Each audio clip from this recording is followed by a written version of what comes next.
Hello everyone, welcome to diet कुंडली।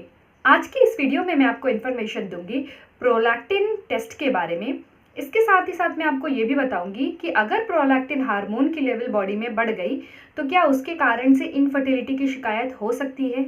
और साथ में हम ये भी देखेंगे कि डाइट में ऐसे कौन से मॉडिफिकेशन किए जाए कि जिसकी मदद से प्रोलैक्टिन हार्मोन के लेवल को नेचुरली कम किया जा सके। सबसे पहले हम ये देखते हैं कि प्रोलैक्टिन है क्या। प्रोलैक्टिन ये एक हार्मोन है जो कि हमारे ब्रेन के अंदर जो पिट्यूटरी ग्लैंड होता है वो इसे रिलीज करता है। इसके कई सारे इंपॉर्टेंट रोल होते हैं। सबसे इम्पॉर्टेंट रोल ये है कि जब कोई लेडी प्रेग्नेंट होती है तो प्रेगनेंसी के एंड में हमारे शरीर में प्रोलैक्टिन हार्मोन की लेवल बढ़ जाती है। इसके कारण से ब्रेस्ट इनलार्ज होता है और साथ ही साथ ये मिल्क प्रोडक्शन को भी स्टिमुलेट करता है। तो ये बहुत ज़्यादा इम्पॉर्टेंट है कि प्रेगनेंसी के एंडिंग में और ड्यूरिंग ब्रेस्ट फीडिंग के अर्ली टाइम में जो प्रोलैक्टिन की जो लेवल होती है वो बॉडी में काफ़ी ज़्यादा होती है। अब मैं आपको बताती हूँ कि सीरम प्रोलैक्टिन टेस्ट को क्यों किया जाता है। इसके कई सारे रीजंस हो सकते हैं। जो सबसे पहला रीज़न होता है कि अगर कोई लेडी जिसे प्रेगनेंसी नहीं है और साथ ही साथ उनको कोई छोटा बच्चा भी नहीं है, लेकिन इसके बावजूद भी अगर उनको ब्रेस्ट मिल्क का डिस्चार्ज हो रहा है तो कई बार हो सकता है कि उनके शरीर में प्रोलैक्टिन हार्मोन की लेवल बढ़ गई हो। दूसरा, अनएक्सप्लेन्ड हेडेक होना। चौथा, इनफर्टिलिटी की शिकायत होना। और पांचवा, वेट गेन होना। महिलाओं में जो भी महिला प्रेग्नेंट नहीं है और जो ब्रेस्ट फीडिंग नहीं कर रही हैं तो उनमें जनरली प्रोलैक्टिन हार्मोन की जो लेवल होती है वो लेस देन 35 नैनोग्राम पर ml रहता है। लेकिन जब कोई महिला प्रेग्नेंट होती है और वो ब्रेस्ट फीड कर रही हैं तो उस मोमेंट में हमारे शरीर में प्रोलैक्टिन हार्मोन की लेवल जो रहती है वो काफ़ी ज़्यादा बढ़ जाती है। दूसरी चीज़ है, अगर किसी को हाइपोथायराइडिज्म है तो उस मोमेंट में भी प्रोलैक्टिन हार्मोन की जो लेवल होती है वो बढ़ी रहती है। अगर पीसीओएस की या पीसीओडी की शिकायत है तो उस मोमेंट में भी स्लाइटली प्रोलैक्टिन हार्मोन की लेवल थोड़ी सी बढ़ गई रहती है। अगर कोई बहुत ही ज़्यादा स्ट्रेस में रहता है तो उसके कारण से भी प्रोलैक्टिन हार्मोन की लेवल बढ़ सकती है।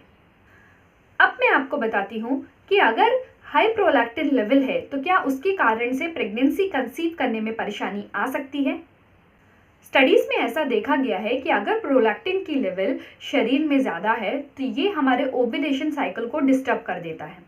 कई बार ऐसा होता है कि ओव्यूलेशन ही ना हो, कई बार ऐसा होता है कि ओव्यूलेशन होता है लेकिन वो लेट ओव्यूलेशन होता है।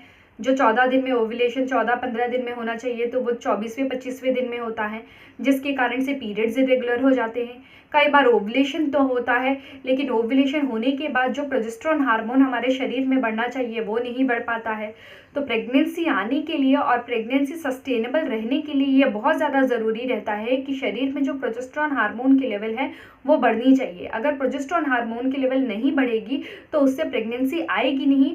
अब मैं आपको बताती हूँ कि हमें हमारे डाइट में ऐसे कौन से चेंजेस करने चाहिए और लाइफस्टाइल में ऐसे कौन से चेंजेस करने चाहिए जिससे कि बढ़े हुए प्रोलैक्टिन हार्मोन के लेवल को हम कम कर सकें। सबसे पहले तो आप डॉक्टर से कंसल्ट करिए, वो आपको मेडिकेशंस देंगे। मेडिकेशंस के थ्रू इस लेवल को कम किया जा सकता है और साथ ही साथ जो डाइटरी मॉडिफिकेशन करना है वो मैं आपको बताती हूँ। अपने डाइट में आप ज़्यादा से ज़्यादा मात्रा में ग्रीन लीफी वेजिटेबल्स को ऐड करिए। ग्रीन लीफी वेजिटेबल्स के अंदर काफ़ी ज़्यादा मात्रा में एंटीऑक्सीडेंट्स रहते हैं जो कि जो हार्मोन इम्बैलेंस रहते हैं उनको कम करने में वो काम करता है। दूसरी चीज़ होती है विटामिन ई रिच फूड को आप अपने डाइट में ऐड करिए, खासकर नट्स एंड सीड्स को। नट्स एंड सीड्स के अंदर काफ़ी ज़्यादा मात्रा में विटामिन ई होता है और विटामिन ई जो रहता है ये प्रोलैक्टिन हार्मोन के लेवल को हमारे शरीर में बढ़ने नहीं देता है। तीसरा, विटामिन सी रिच फूड को ऐड करिए। विटामिन सी रिच फूड के लिए आप जो खट्टे फ्रूट्स होते हैं ना, जैसे आंवला हुआ, संतरा हुआ, कीवी हुआ, स्ट्रॉबेरी हुआ और गुआवा हुआ, इन सारे फ्रूट्स को आप अपने डाइट में ऐड करिए। इनको ऐड करेंगे तो इनके अंदर काफ़ी भरपूर मात्रा में एंटीऑक्सीडेंट्स रहता है जो कि हार्मोन इम्बैलेंस को मैनेज करता है।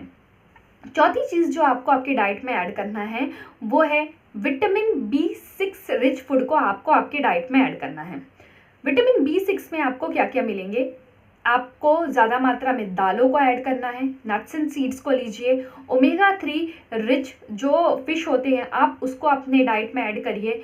अगर आप फ़िश नहीं ले सकते तो आप ओमेगा 3 का सप्लीमेंट अपने डाइट में ऐड करिए। ये नेचुरली प्रोलैक्टिन हार्मोन के लेवल को कम करने में मदद करता है। इसके साथ ही साथ अगर आप जिंक की सप्लीमेंट लेते हैं with the consult of your doctor, तो जिंक जो रहता है ये प्रोलैक्टिन हार्मोन के लेवल को कम करने में बहुत ज़्यादा हेल्पफुल रहता है। जिंक रिच फूड, एग में आपको अच्छा जिंक मिलता है, पम्पकिन सीड्स में मिलता है, तिल में आपको अच्छा जिंक मिलेगा, बीन्स में जिंक रहता है, और इसके साथ ही साथ जो ऑयस्टर रहते हैं, जो सी फूड रहते हैं, उसमें भी काफ़ी ज़्यादा अमाउंट में जिंक रहता है।